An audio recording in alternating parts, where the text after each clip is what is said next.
నమస్తే, welcome to KK news. నేను Sridevi. AP CM Chandrababu దూకుడుగా ఉన్నారు.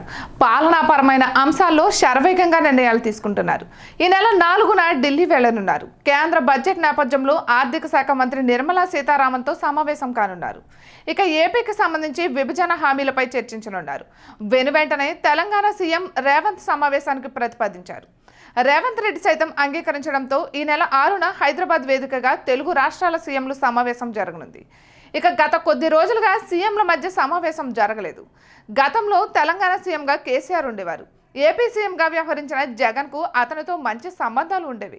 అయితే వారిద్దరూ రాష్ట్ర ప్రయోజనాలకు అనుగుణంగా పనిచేయలేదన్న కామెంట్స్ ఉన్నాయి.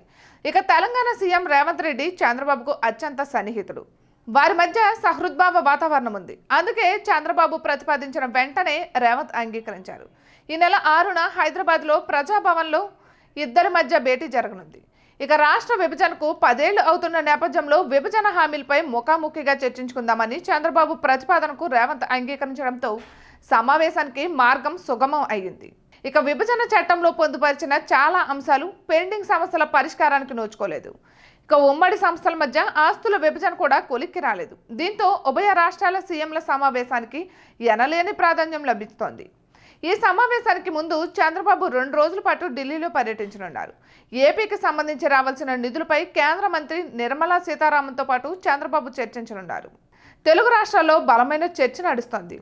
ఇక రేవంత్ గతంలో చంద్రబాబు నాయకత్వంలో తెలుగుదేశం పార్టీలో పనిచేశారు. ఆ తర్వాత కాంగ్రెస్ పార్టీలో చేరి పీసీసీ అధ్యక్షుడయ్యారు.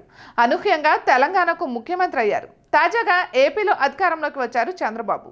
ప్రమాణ స్వీకార కార్యక్రమానికి తోటి తెలుగు రాష్ట్రం తెలంగాణ ప్రభుత్వానికి ఆహ్వానం అందిన రేవంత్ హాజరు కాలేదు.